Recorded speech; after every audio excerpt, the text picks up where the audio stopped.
నమస్తే. నేను ఈరోజు ఒక మంచి వార్త విన్నాను. ఏంటంటే ఒక ముస్లిం బాలుడికి మన హిందూ పేరు అలాగే ముస్లిం పేరు కలిపి రామ్ రహీమ్ అని పేరు పెట్టారు. అసలు ఆ పేరు పెట్టడానికి గల కారణాలు మనతో పాటు విశ్లేషించడానికి సీనియర్ జర్నలిస్ట్ భరద్వాజ్ గారు ఉన్నారు. ఆయన అడిగి తెలుసుకుందాం. నమస్తే సార్. నమస్తే సార్, ఒక ముస్లిం బాలుడికి రామ్ రహీమ్ అని పేరు పెట్టడం, అది కూడా నిన్న మంచి ముహూర్తంలో పుట్టారు అని చెప్పి పేరు పెట్టారు. దీన్ని ఎలా చూడొచ్చు అంటారు మనం? అంటే ఒక రకంగా దేశం అంతా కూడా భారతీయత అనే పేరుతో అందరినీ ఒక్కటి చేసేటువంటి ఒక ప్రయత్నం జరుగుతోంది. ఆ ప్రయత్నంలో భాగంగానే ఎవరికి వాళ్ళు మేము ఈ మూడ్లో ఉన్నాము అని చెప్పే ప్రయత్నం చేస్తున్నారు. అందులో భాగంగానే వాళ్ళు ఆ పేరు పెట్టారు, ఈ రామ్ రహీమ్ అని. అంటే మేము ఎక్నాలెడ్జ్ చేస్తున్నాము అని చెప్పడం. పర్టికులర్గా ఒక ముస్లిం సామాజిక వర్గానికి లాగా ముస్లిం మతానికి చెందినటువంటి ఫ్యామిలీ నుంచి ఈ నిర్ణయం తీసుకోవటం అనేది ఒక పాజిటివ్ సిగ్నల్గాను చూడవచ్చు. వాళ్ళల్లో పేరుకుపోయినటువంటి భయానికి గుర్తుగా కూడా చూడవచ్చు. అంటే వాళ్ళు ఏదో రకంగా మనం వీళ్ళతో కొంచెం సయోధ్యగా వెళ్ళటం బెటరు అనే అభిప్రాయంతో ఉన్నారు. ఆ అభిప్రాయంతో ఇలాంటి పేర్లు వస్తాయి. ఇంకా ఈ ట్రెండ్ మొదలవుతుంది. అంటే మొన్నటిదాకా బీజేపీ వ్యూహం ఏంటంటే భారతదేశంలో ఉన్నటువంటి హిందువులందరినీ ఒక్కటి చేసి ఏకాత్మత యజ్ఞం అని చెప్పి అద్వానీ గారు ఆ రోజుల్లో చేశాడు 80లో. ఆ యజ్ఞం ద్వారా హిందూ ఓటర్లందరినీ ఒక తాటి మీదకు తీసుకొచ్చి నెమ్మదిగా హిందూ ఓట్ల ఆధారంతోనే మనం గెలిచేయచ్చు అనుకున్నారు. ఇప్పుడు కొంచెం మూడ్ మార్చి భారతీయత అంటున్నారు. భారతదేశంలో ఉన్నటువంటి వాళ్ళందరూ కూడా రాముడిని కొలవాలి అనేటువంటి పరిస్థితికి తీసుకొచ్చి అంటే ఆ మధ్యకాలంలో ఆయన ఫరూక్ అబ్దుల్లా ఒక మాట అన్నాడు. ఏమన్నాడంటే రాముడు కేవలం హిందువుల దేవుడు మాత్రమే కాదు, ముస్లింలకు కూడా దేవుడే అని చెప్పాడు ఆయన చాలా స్పష్టంగా. ఈ ధోరణి ప్రబలుతోంది. ఇది సెల్ఫ్ ఐడెంటిటీలను కూడా వదిలేసి వాళ్ళు హిందూ ఐడెంటిటీస్తో ముందుకు నడిచే ప్రయత్నం చేస్తున్నారు.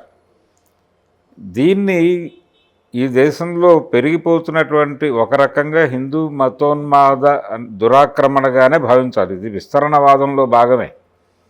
ఒక రకంగా మతపరమైన విస్తరణవాదం అనొచ్చు. దీన్ని మతపరమైనటువంటి సామ్రాజ్యవాదం అని కూడా అనొచ్చు.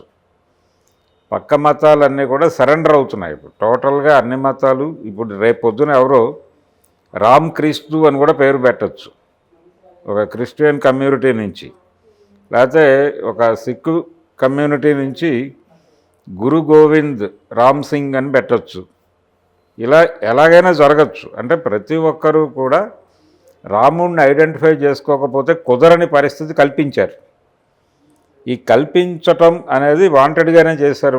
వాళ్ళు అక్షింతల పంపిణీ కార్యక్రమం జరిగింది దేశవ్యాప్తంగా. ప్రతి ఇంటికి ప్రతి గడపకి వాళ్ళు అక్షింతలు పంపిణీ చేశారు.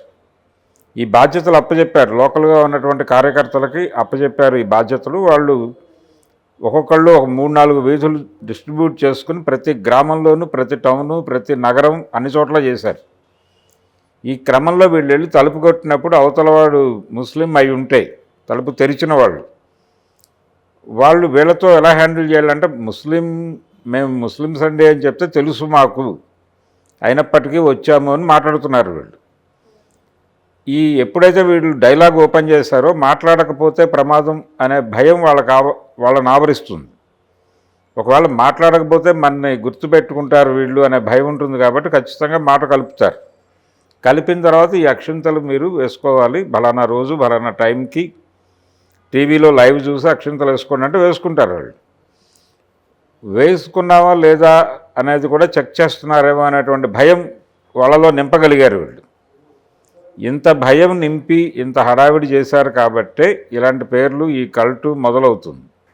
దీన్ని మత సామరస్యంగా భావించేవాళ్ళు భావించవచ్చు. కానీ మత సామరస్యం కంటే కూడా ఒక రకమైనటువంటి మతపరమైన విస్తరణవాదంగానే చూడాలి. దీన్ని మతపరమైన విస్తరణవాదంలో భాగంగానే ఇలాంటి పేర్లు అనేకం ముందు ముందు చూడొచ్చు మనం. ఎవరు అంటే అది అక్కడ నార్త్ ఇండియాలో జరిగినటువంటి ఇన్సిడెంట్ అది. ఈ రామ్ రహీం అనేటువంటి పేరు, రామ్ రహీం అనే పేరుతో గతంలో తెలుగులో సినిమా కూడా తీశాడు రామారావు గారు. వాళ్ళిద్దరు కొడుకుల్ని పెట్టి మత సామరస్యాన్ని బోధించటం కోసం రామ్ రహీం అనేది ఒక సింబల్గా, మత సామరస్యానికి సింబల్గా మాట్లాడటం అనేది చాలా కాలంగా ఉంది ఆ కల్చర్. అయితే దీన్ని అలా చూడలేం. ఈ ఇన్సిడెంట్ని పర్టికులర్గా ఈ పేరు పెట్టడాన్ని ఈ టైంలో ఈ పేరు పెట్టడాన్ని మాత్రం ఖచ్చితంగా అలా చూడలేం. అలాగే ఫారూక్ అబ్దుల్లా స్టేట్మెంట్ని కూడా ఆయన అంటే మేము కూడా ఇక్కడ ఉన్నాం, మమ్మల్ని గుర్తించండి అనేటువంటి బాధలో నుంచి అన్న మాట అది. రాముడు కేవలం హిందువుల దేవుడు మాత్రమే కాదు, ముస్లింలకు కూడా రాముడు దేవుడే అని ఆయన అన్నాడంటే ఇలాంటి అభిప్రాయాలు చాలామంది వ్యక్తం చేస్తున్నారు. వీళ్ళందరూ కూడా తమ ఉనికి ఇబ్బంది అవుతుంది, తమ బ్రతుకు దుర్భరం అవుతుంది అనేటువంటి భయం నుంచి ఇలాంటి ప్రకటనలు ఇవ్వటం, ఇలాంటి పేర్లు పెట్టడం, ఈ హడావిడంతా జరుగుతోంది. ఈ కోణాన్ని అర్థం చేసుకోవాలి, ఈ కోణంలోనే చూడాలి విషయాన్ని.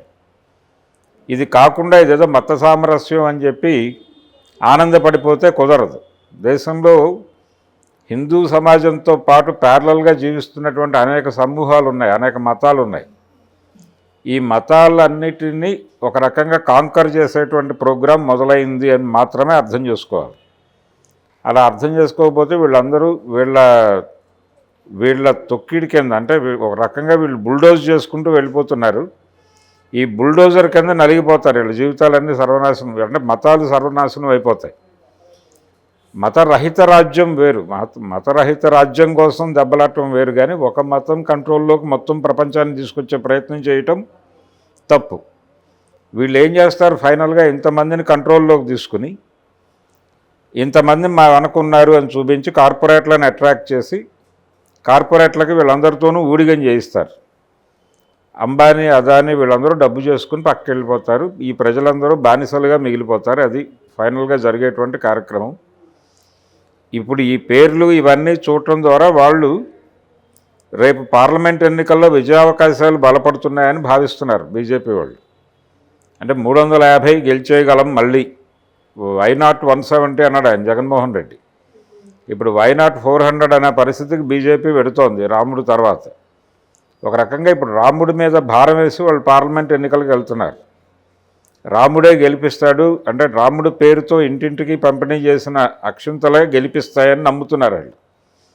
కాబట్టి వైనాట్ 400 అనే మూడుకి బీజేపీ వెళ్ళిపోతున్న పరిస్థితిని కూడా ఈ రామ్ రహీం అనేటువంటి పేరు వెనకాల ఉంది ఈ ప్రమాదం అనేది కూడా గుర్తించాలి ప్రపంచం.